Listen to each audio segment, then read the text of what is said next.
Guys, bit of a rubbish signal. We're off to see the wizard, the wonderful Wizard of Oz. If there was.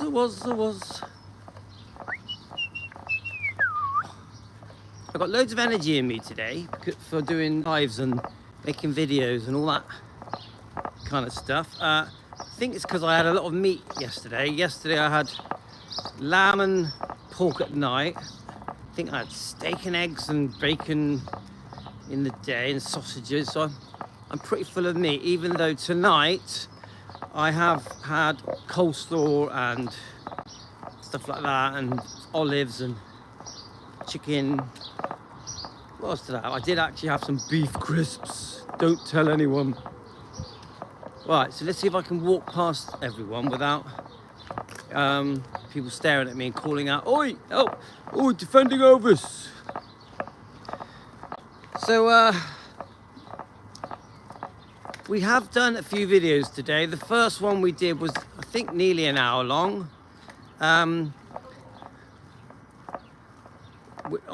I posted it on the video section of our channel. I'm not sure how well you're getting me, guys, because I know that the phone signal has been a bit naff, hasn't it? I had a lovely drive back from the beach in Lenny, the camper van.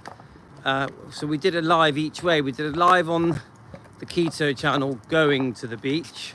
Then we did a live on Elvis Presley long lost footage coming back from the beach. And now we are, I hope, on defending Elvis. Doesn't really matter, does it? As long as we're on one of them, we can talk to each other. I can tell there's bad signal because there's almost nobody listening to me. So anyway, so the first video, I've got to try and remember now. We obviously we introduced the new channel. I think that was the second video. I'm getting confused now. So we did. Let me just get past all these people. There's lots of. This is why I get killed, why I get run over. God, that was close. What's the matter with these people? They're going to run me over. I'm sure that nearly hit me then, that car. I do reckon I annoy some of them. They just want to hit me. Get him out of the way. Get that Elvis fan out of the way. Push him over. So, their new YouTube channel, Elvis Himselvis, is that what it's called? He had done one video concerning the pre-1973 sale off Elvis's recording rights. So I think we've gone into that in quite a lot of detail, and had a real good discussion about it. Really interesting, actually. We've done a video on Colonel Tom Parker and the deal that he had with Elvis. Obviously, fans around the world have been shocked for the last 60 years about this 50-50 deal that actually isn't a 50-50 deal, because it's not as straightforward as that, because the money that the money that Colonel Tom Parker charged was after expenses. So the 50-50 thing isn't straightforward, and I do think there's footage out there that shows Colonel Tom Parker clearly saying, "Look, I never took 50%. It wasn't like that. It was after expenses." He also, I'm pretty sure he said that the 50% wasn't on everything. Whether it was on merchandising or on movies or on record sales, there's a different breakdown, isn't there? But, you know, generally the public feel that the deal was a complete rip-off. Elvis was took advantage of. You also hear people saying, you know, I heard Joe Esposito say it on an interview. You also hear people saying Elvis should have stood up for himself, you know, been a bit more firm. Maybe he would have been able to get better deals with Colonel Tom Parker and better kinds of movies, because obviously the movies through the 60s you know, I would say after about 64, Elvis just wasn't happy, was he? He wasn't happy with, he was very unhappy with the types of movies he was making. But not just that, he even says it in an interview, he was so fed up and unhappy and miserable about the types of movies he was making that he actually felt physically sick. Could you imagine that? Could you imagine hating something so much that you literally feel physically sick? Let me just get past these people.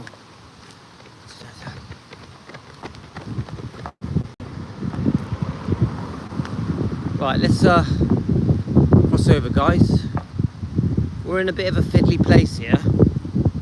Let's get off the road. I think walking on the road isn't really working for me.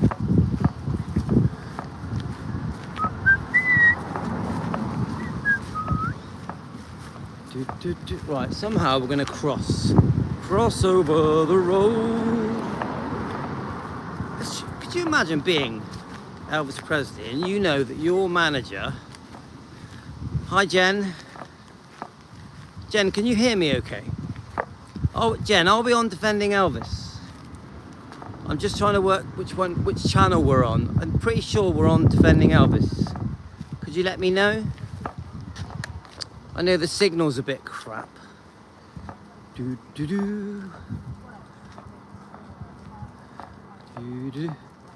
if anyone can just let me know which of the three... Yes, it's Defending Elvis. Hi, Jen. I think the signal's quite bad, so not many people have been informed that I'm live. So we're just gonna have to... It's just us three. At the moment, it's me and three others, but it doesn't matter because a lot of people will watch this on the replay, yeah? In fact, I would say the majority of you guys that watch Defending Elvis watch it on the replay. Through the night, whilst I'm asleep, you guys are all watching our videos, our defending videos, which is fine. It's like sometimes I wake up and one of my videos would have had 500-600 views through the night. Hi, Linda. So it's Linda, Jen, and two others. Not my most watched video, but don't worry, guys, I'm fine. It's lovely, mild weather. So could you imagine being Elvis? You come back from Germany. Your future is planned out. Colonel Tom Parker planned things out. He was going to come back on this train journey, which everyone stood along the tracks at the different train stations to wave at Elvis, to catch a glimpse of Elvis coming back from serving for his country in Bad Nauheim. It's quite well documented. There's a lot of footage, black and white footage. Elvis gets interviewed on the journey. Elvis knows that he's gonna be on the Frank Sinatra show, the coming home show of Frank Sinatra. Nancy Sinatra greets Elvis with a silk shirt as a gift from her father. So then Elvis knows that he'll be doing the Frank Sinatra show. He's a little bit nervous because it's a completely different audience, because the new Elvis after the army was reinvented as being much more family friendly, not a rock and roll rebel. Even the types of songs that Elvis wanted to perform, you know, the ballads, beautiful ballads. And Elvis looked amazing stood next to Frank Sinatra. Now, Frank Sinatra had a bit of a backstory. Yeah, July the 10th, Martha. July the 10th, I'll be 58, but I only feel 25. So yeah, 58, July the 10th. Do I like birthdays? Dunno. Anyway, so Elvis knew everything was planned out. So the Frank Sinatra show, the filming of GI Blues, making some albums with RCA Victor. I think the album was called something like Elvis Presley Coming Home.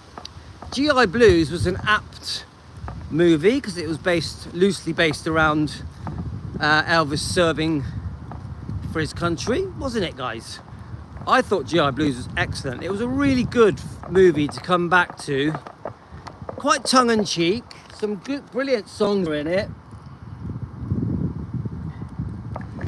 So my memories of GI Blues is Juliet Prowse, a beautiful lady, a beautiful dancer, a possible affair with Elvis, only a possible one. Now, Juliet Prowse had once been engaged to Frank Sinatra. Is that true? Do any of you guys go, oh, thanks, Martha. I got my necklace on. Woohoo! Got my TCB necklace on. What do you reckon, guys? So, I really like GI Blues. It's one of the standout movies that I loved when I was a kid. So you was 5 years old, yeah. I loved it, and I still love it now. I think Juliet Prowse is great. I think Juliet Prowse is still alive, isn't she, guys? There may have been tension that, you know, with Frank Sinatra, knowing that Elvis may have been dating, possibly, allegedly, Juliet Prowse, but Frank Sinatra was worried a bit about Elvis because Elvis had this rock and roll. Oh, she has passed, has she? Okay. Oh, rest in peace, Juliet Prowse. So Frank Sinatra was a bit nervous of Elvis because Elvis had this sort of juvenile delinquent rebel rock and roll star image, which was supposed to be a bad influence. Rock and roll was supposedly a bad influence on the teenagers. Maybe it was, I don't know, guys. Do any of you remember? Was rock and roll a bad influence on the teenagers? The juvenile delinquents? Do you know that song? Juvenile delinquent. Right, Ella's behind me. Ella, come and say hello. Ella, she's not gonna come. Come on. Come on. Let's see if she'll come and say hello. Come on. Come on, come and say hello. Here she comes, here she comes. Right, there we go. Say hello, say hello. You gonna say hello? She's not interested. Come here, come on, come on, come on, come on, come on, come on. Giddy, giddy, giddy. She's not really that interested, but she's still a bit down, guys. I'm not gonna lie to you. Ella's still missing her mum. But anyway, so what do you reckon? Do you think rock and roll was a bad influence on the teenagers? Hi, Linda.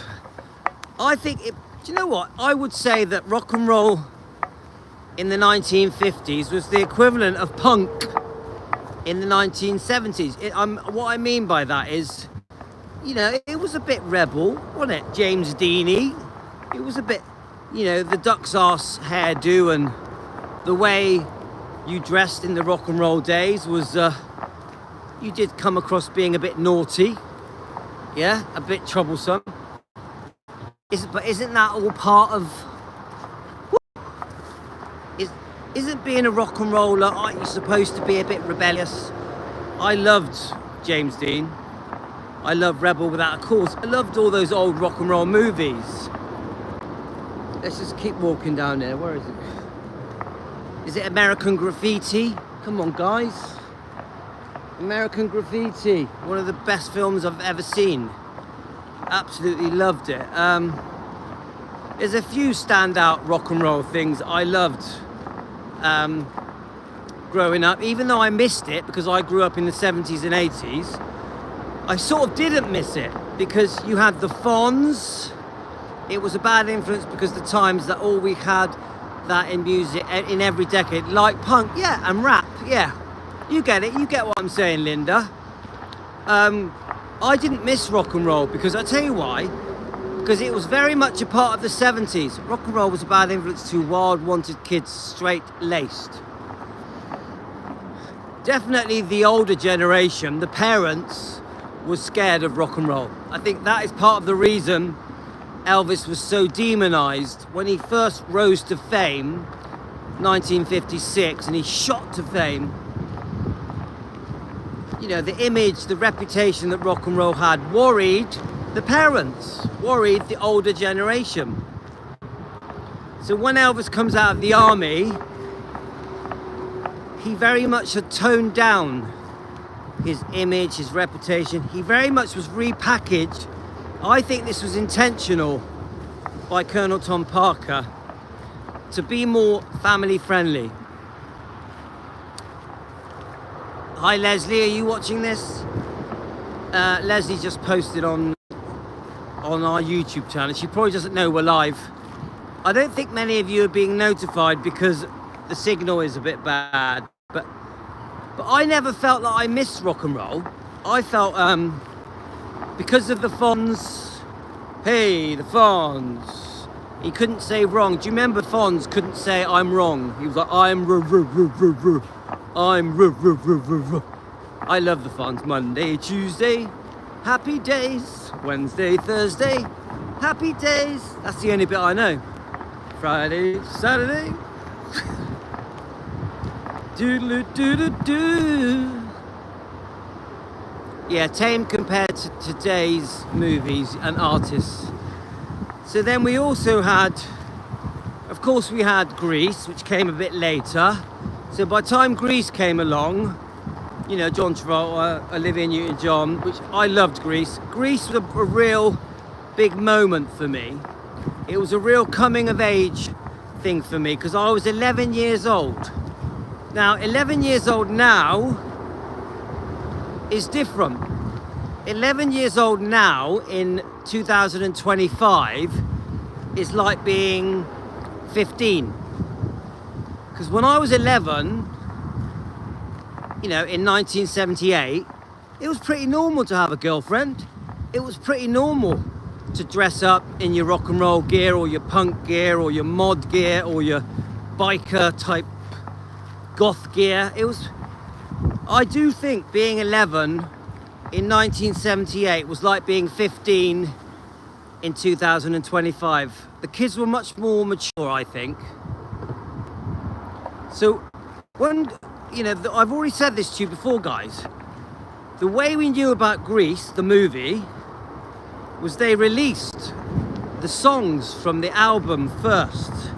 So You're the One That I Want, Grease is the Word, Summer Loving. It was all released before the movie came to England. So we would all go to our usual record store and buy our singles every week, every Saturday. I'm sure you guys are the same. We'd get our pocket money. We'd all walk down to the record store. Yes, you're a couple of years older than me, Jen, yeah? Or maybe 1 year older, yeah? We'd all walk down to the record store and buy our records. Did you guys do that every Saturday? You got your 25p or 25 cents. Go down to the local record store and buy the newest singles. So we'd go down and we'd buy the Grease song that came out on the, I'm sure it was the Epic label. There was a 50s revival in the 70s. Yes, there was. Hi, Joanne. So I built up quite a good record collection. I didn't just buy the stuff that was out in the 70s. I also, because I loved the Beatles, I loved Elvis, I would get all the old rock and roll stuff. I loved it. I loved all the old rock and roll ballads. I loved Motown. I loved all the Rat Pack stuff, Frank Sinatra, Dean Martin, all that stuff. I loved it. I really was an old school child, yeah? So Grease was massively transformational for me. I would do my hair, I would dress up, I would wear my, hi Tony, I would wear my jeans rolled up with my bright coloured pink or green socks. I had some blue suede trainers. I would wear my either a leather jacket, a black little leather jacket, or a blue denim jacket. And I thought I was cool. And because Grease was so popular, I was popular. So I went out with the best looking girl in my school, a girl called Jenny Robbins. Jenny Robbins, guys, the best looking girl in my school, who has passed away, God rest her soul. Grease is the word, summer loving. So Grease really was a big thing for me, age 11 and 12. And we had to travel to Bristol because you couldn't watch it in Weston-super-Mare. We knew Grease was coming because they had been releasing all the hits on radio. So we were questioning the songs. Yeah, I watched it the other day, Tony. we were questioning all the songs, like, oh, what's this? Grease is the word, summer loving, hopelessly devoted to you, yeah?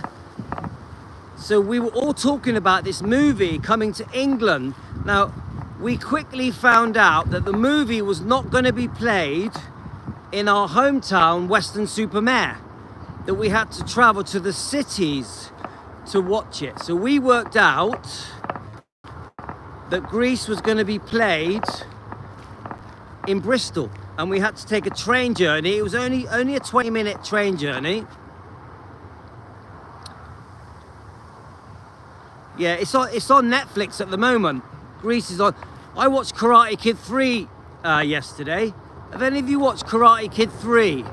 It's on Netflix. It's actually all right. I quite liked it. Karate Kid 3. Anyway, back to Grease. I'm a massive fan of Karate Kid, guys. I love it. But the original one, yeah? So we were all told, take a train to Bristol, go and watch it. Me and all my friends, it's at Linda, it's actually quite good. He's a bit chubbier in the face. He's more of an older teenager in Karate Kid 3, but it's actually all right. Anyway, I think it was only made about 3 or 4 years after the original. Anyway, as I was saying, so we all get on the train, we travel to Bristol. There's a massive queue outside the Odeon, Cinema Odeon, whatever you want to call it. There's a lot of excitement. Everybody's dressed up. We'd all heard about this film coming from America, Grease, with John Travolta and Olivia Newton-John. And I tell you what, we all sat down. We got our popcorn and our hot dogs. You will never get a better hot dog than the one you get at the Odeon or at the cinema, at the movies. Do we agree with that, guys?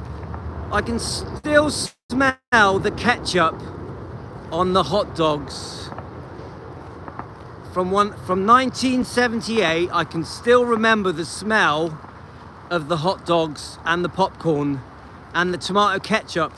For some reason, the hot dogs at this cinema at the Odeon always tasted better than anywhere else. The smell of the popcorn always better than anyone else. So we would sit there with I would always have 2 hot dogs because I love them, yeah? And then you have the opening credits. Grease is the word, yeah? You got the cartoon character beginning of the film Grease, and we were mesmerized from the minute it started. And I can honestly say to you, we were not let down. The whole movie, from beginning to end, was perfect. It literally was perfect. I can honestly say, in 1978, sat in that cinema in Bristol with all my friends, dressed up like John Travolta, because I really wanted to look like Danny Zuko. I had my collar turned up. I felt like I was Danny Zuko. I felt like I was John Travolta. And I sat there staring in amazement at Grease, the movie, which I absolutely loved.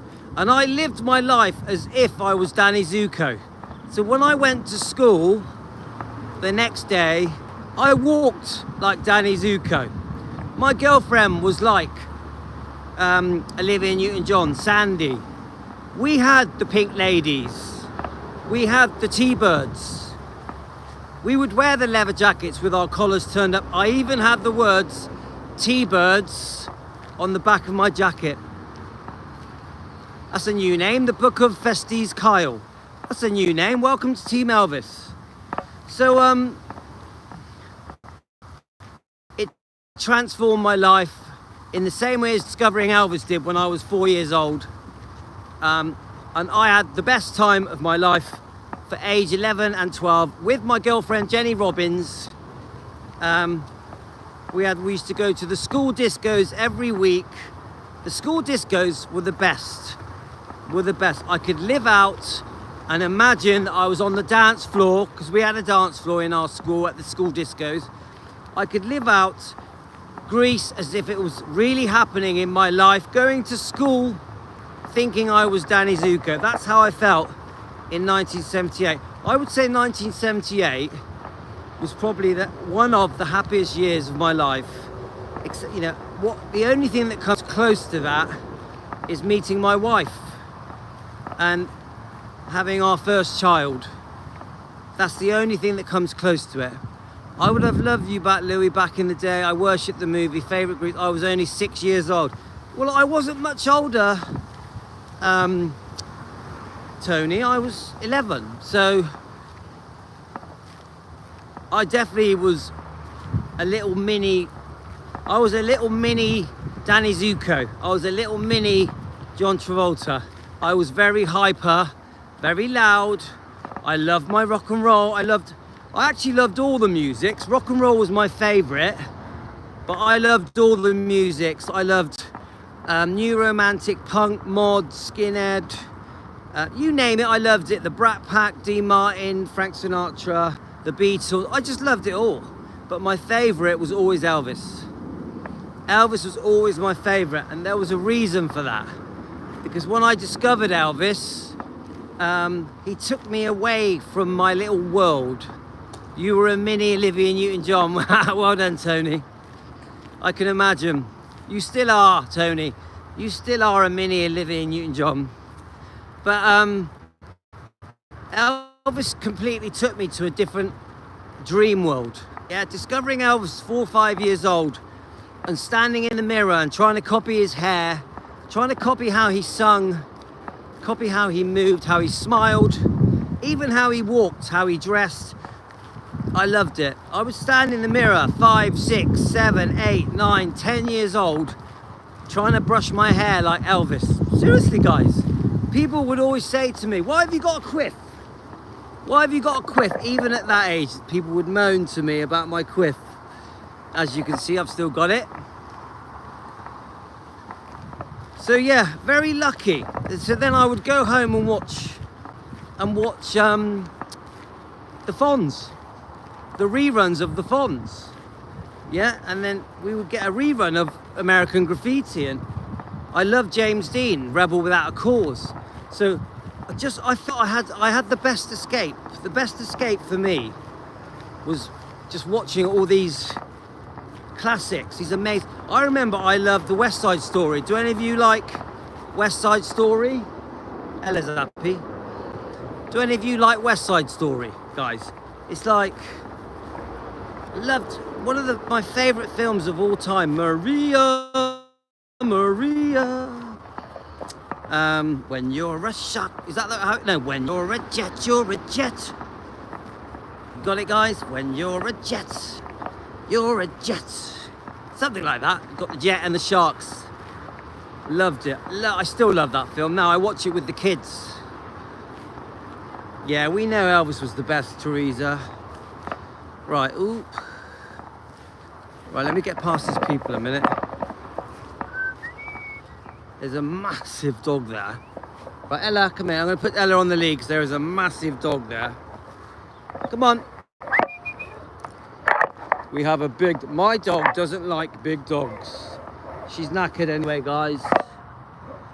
You can have a little look at the sky. Yep. Come on then.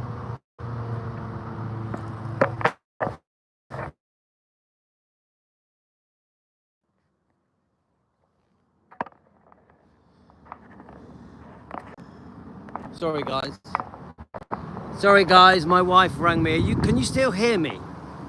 Can you still hear me? Bum, ba-da.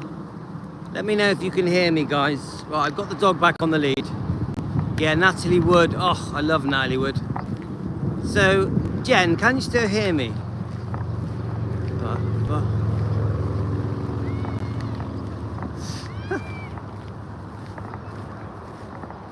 All right, you can still hear. So my wife rings me for the funniest things. She wanted to know where Tino's phone is.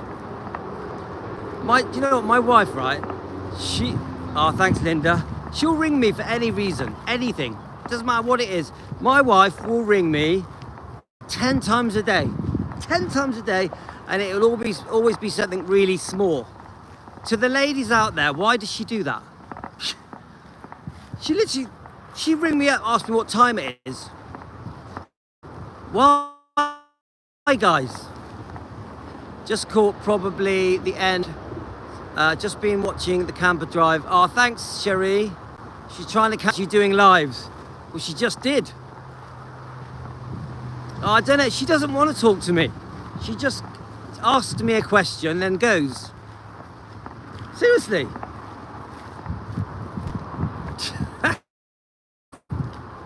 She's funny. Yeah. So yeah, I was just saying West Side Story, another one I love. In fact, I'll tell you another one I like, guys. It's Seven Brides for Seven. Oh, is it Seven Brothers for Seven Brides? Tell me the correct title, guys. Tell me the correct title. Ooh, what's that song? I'm a lonesome tomcat. Do any of you know that? Ooh, ooh, I ain't got no. Do you know it? Seven Brides, Seven Brothers. I love that film so much. Lonesome. Oh, I love it. I love that film. Bless that beautiful. You can sing it to me if you want, guys. Wherever she may be, she's the girl for me. How was Western Supermare? Western Supermare is pretty good, Andrew. It's beautiful weather, quite breezy. We've just been on the beach. What else did I? Let me think of some more films that. Oh yeah, the Quadrophenia. Quadrophenia, guys. Come on, you got the rock and roll in that as well, haven't you? Do any of you like Quadrophenia? Let me get past this person. Ta-da. So do any of you like Quadrophenia? Louie, Louie. Ooh. In it, Louie Louie's. That's the song Louie Louie is in Quadrophenia. Now Quadrophenia, I think I watched Quadrophenia when I was about 16. I absolutely loved it. I would have been a good mod. I like mods. And you got Toya Wilcox is in there.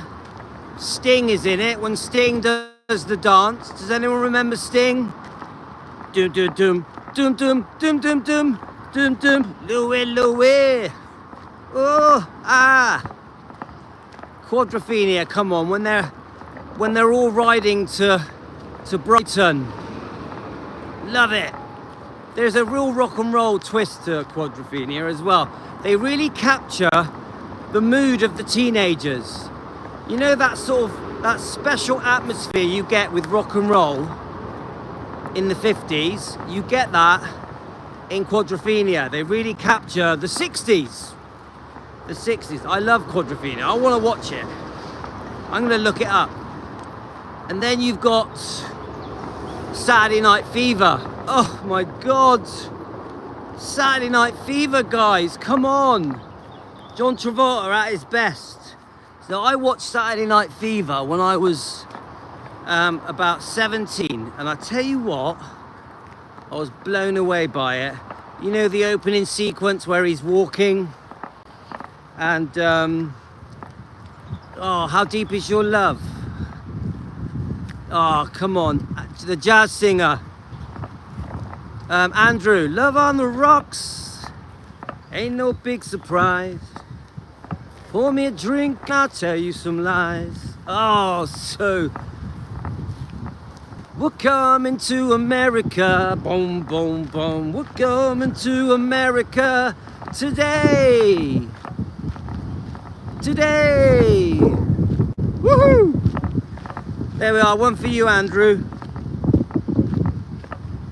Who knows the words of Love on the Rocks? First they say I can't even remember the words.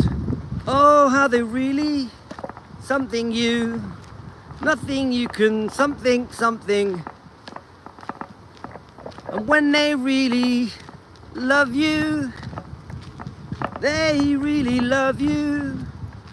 I don't know the words, but I'll sing it anyway.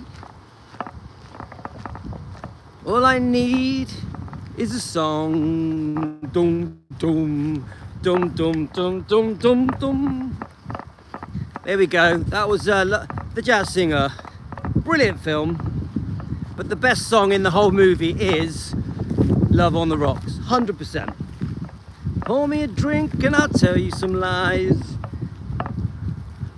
Woo! Right, so do any of you ever remember Hazel O'Connor's film? Hazel O'Connor. Do any of you remember that? I think it was called Broken Glass. I don't know why, I think because I watched it when I was about 12 and I was a bit of a punk type. There was a bit of punk going on when I was 12, 13. I always remember Hazel O'Connor, a British TV film called Broken Glass. And it was like, there was a song that she sang called The Eighth Day. The Eighth Day. In the beginning was a electric dreams. Does anyone remember that? Probably not. It was a bit of a punk thing. Hazel O'Connor. And I think it's on YouTube. All right, we're heading back now, guys. So that's all right. What else are we going to talk about? What movies really stand out? Let me just think. The ones that I just really remember. War of the Worlds. Yeah, you remember Hazel O'Connor. I liked her. I thought she did good songs. Who else? Kim Wilde. We're the kids in America. Whoa. We're the kids in America. Whoa. Everybody listen. Something like that. Da, da, da, da, da. I was into darts. Did any of you play darts, guys, when you were kids? I loved darts and pool. I was pretty good at pool. Pretty good at darts. I was actually quite a good pool player. Let me just get past these people. Come on. My dog. Dogs are barking. I was actually quite good at pool. I would go to the pub and you had to put £1 down to have a go. And you always played the winner. Well, I always would bet money. So I'd put my £1 down. And then I'd be on the table for the whole night beating everyone for money. Yeah, we like Alison Moyet. Yeah. We like Alison Moyet. Poor Alison Moyet. She died too young, didn't she?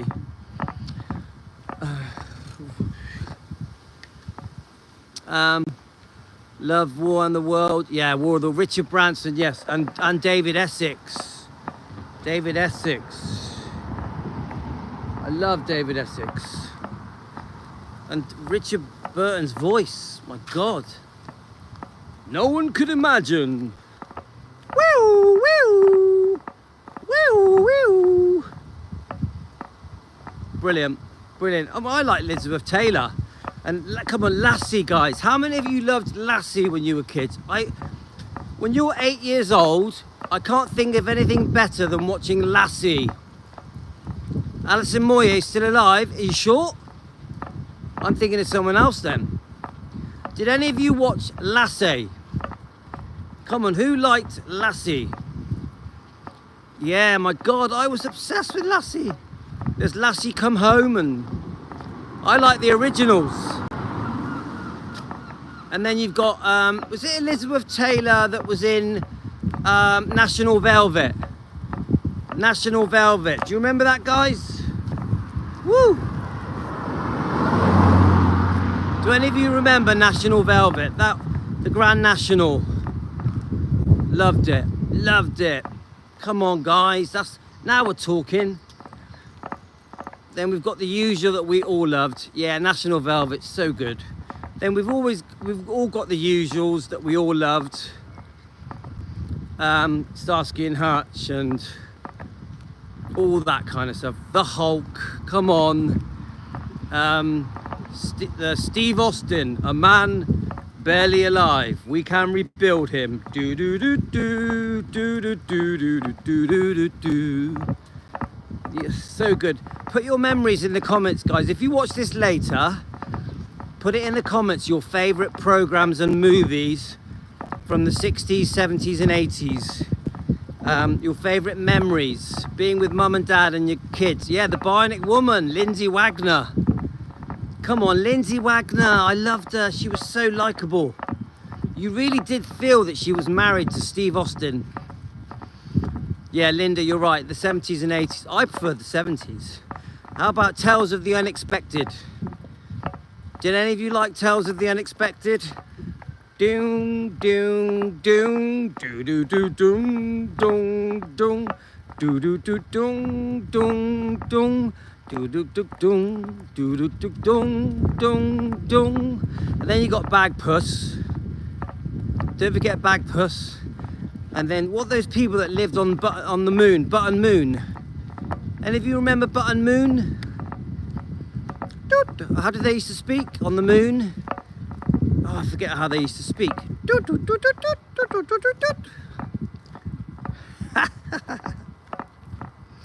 And then you've got oh, there was just so many things I liked.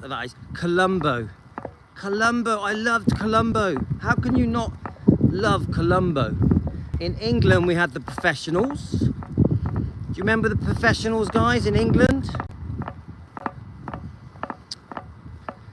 See, my dad liked The Streets of San Francisco, but I wasn't keen on it. I think I was a bit too young for it. The Streets of San Francisco. Yeah, come on, Columbo's amazing. Who used to want to watch the ending to find out what happened? Obviously, you can't do it. You could, back in the 70s, you couldn't do it. But once the video recorders came out, you know, you got VHS and, was it VHS and Betamax? You could forward them, couldn't you, and watch the ending. Yeah, Hawaii Five-0 wasn't really my thing. I was a bit too old for it, I think. Oh, no, not too old, too young. Too young. I was a bit past me, Hawaii Five-0. Yeah, Hutch. I loved Hutch. Don't give up on us, baby. That's the only bit I know. We can still come through. Now, I remember going to the fair when I was about 11, and they kept playing Silver Lady over and over and over. Silver Lady. How does it go, Silver Lady? David Soul's Silver Lady. I'm trying to remember the name of the song now. Silver Lady, I really lost my head last night. Do do do do do do do do do. Something like that. It's still a little. I can't remember the rest. I know, isn't that Don't Give Up on Us? Silver Lady's different. I'm sure it is. I can't remember.